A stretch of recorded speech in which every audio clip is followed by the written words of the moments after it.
it's Micah. Welcome to our Monday reaction series where we are counting through, that's a new way of putting it, all of the number one songs of each calendar year. We are all the way back to 2006 now, and the number one song of that year was Daniel Powter's Bad Day. Many of us will remember that song as the elimination song from American Idol, played every single week for I don't know how many years on that show when contestants were eliminated. That I don't know the exact chronology of chicken or egg of which came first, but I think maybe the use on the show might have egged on the single to greater heights. I'm pretty sure that's what it was, but the ubiquity of the song to me was limited to its being featured on American Idol. Daniel Powter is now recognized 18 years subsequent as basically a one-hit wonder, and I'm sure there have been other wonderful songs that he's created, but just like most people, I did not hear from him again, or nothing really registered with me after this song. With that inauspicious introduction, let's get into Bad Day and let's hear it one more time.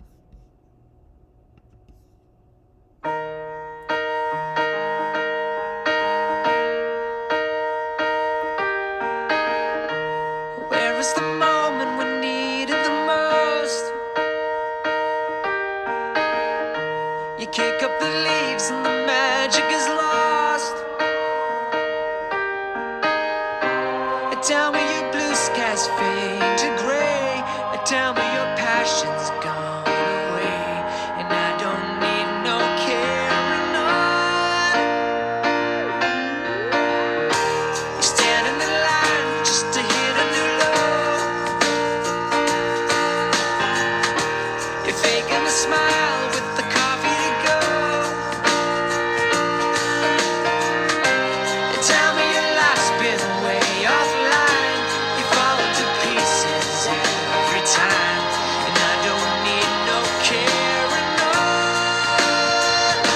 You had a bad day, you're taking one down. You sing a sad song just to turn it around. You say you don't know, you tell me don't lie. You're working a smile and you go for a ride. You had a bad day, the camera don't lie. You're coming back down and you really don't mind. You had a bad day, you had a bad day.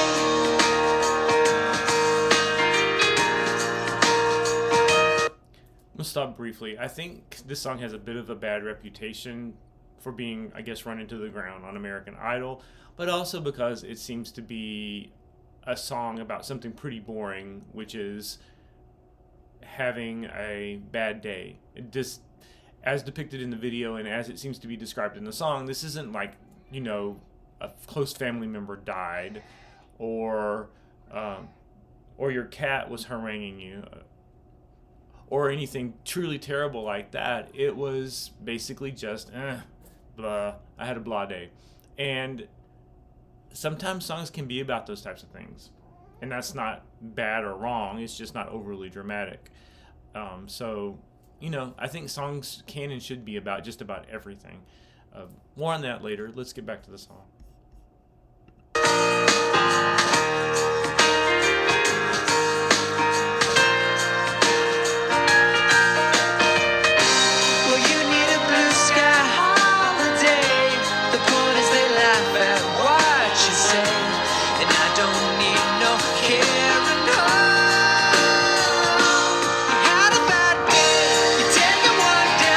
Sing a sad song just to turn it around. You say you don't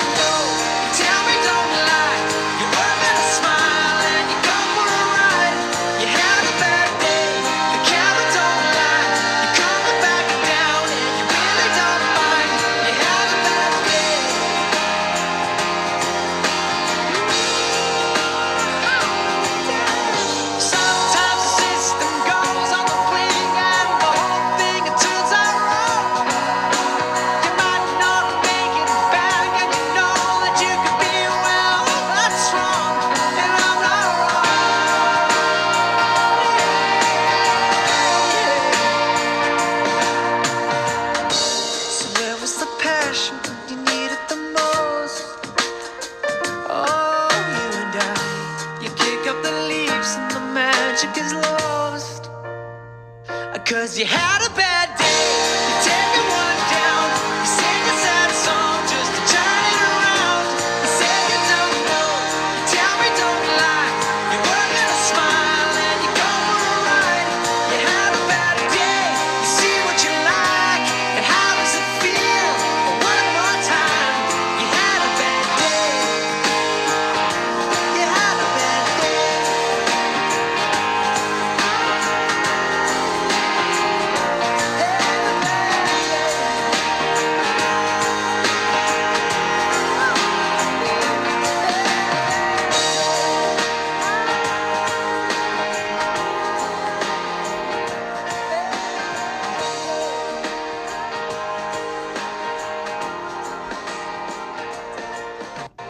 So this song is quite interesting from a songwriting perspective because it's all about the interior landscape of one's mind and mental state. And it really speaks to something you could call it oh wow, worst first world problems as is depicted in the video. It's just having a case of the blues because little things here and there just don't seem right or in place in your brain. And everyone has that experience who isn't in dire straits, like again first world problems, and it's a valid emotion, and that's why it's worth exploring in a song. But that's also what opens it up for ridicule. But I'm not saying I've heard anything specifically where people have aimed vitriol at Daniel Powter, but I think it annoyed people because it was really a quite mundane type of song. The video, which I haven't seen before, is really cute, and they add a little love story where two people basically find each other through their mutual case of the blues, and it does underscore the silver lining to the clouds that is implied in the lyrics of the song. But it just sort of brings out that theme in a romantic storyline as opposed to the song itself, which doesn't necessarily reference that's going to be your salvation from the blues. But overall, it's a well-written song. It sort of explores those nooks and crannies of like what you have to go through when you're dealing with having a bad day. And because of that interiority, I think it was a great send-off for the American Idol. They maybe shouldn't have played it every single week for 3-4 years or however long they did it. But it may have just been a year or two. But it does fit the bill for that type of experience.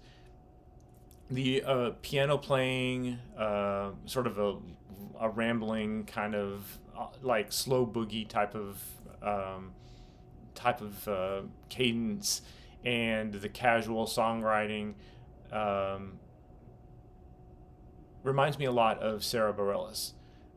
And Sarah, of course, had a little bit more legs on her the popular side of her career, and of course she went on to do a Broadway musical and so on. So I know she's went on to have more success after her hits in the aughts. But Daniel Powter, just haven't heard from him again. He's very photogenic. I think that the video was kind of trying to play that up a bit, make him into a little bit of a star. It just doesn't seem like it really ever took off for him in that way. But the song is wonderful for what it is. It was the #1 song of the entire year, so it definitely resonated with enough people that it put a few dollars in his pocket, and also I think did its job as a kind of a mini therapy session for people who have a case of the blahs. So great, good job, good song, and I'm not mad at it. And we'll let it stay at that. For 2005, which is where we're going to be next week, we will be looking at We Belong Together by Mariah Carey. I think this will be my second Mariah Carey reaction, because I'm also looking at recent Hot 100 #1s, and of course Mariah's perennial Christmas #1 was one of my early reviews. I think it got all of 5 views, so I will certainly link up to that next week when I react to the 2005 #1 song of the year. Probably those two are probably the top 2 songs of her entire career at least in terms of chart weeks at #1. I know We Belong Together was forever on the charts. But anyway, that's Mariah. That's next week. Join me then. Until then, if you liked this video, hit the like button. If you would like to subscribe to the channel, I am not opposed to that. And most of all, make music better.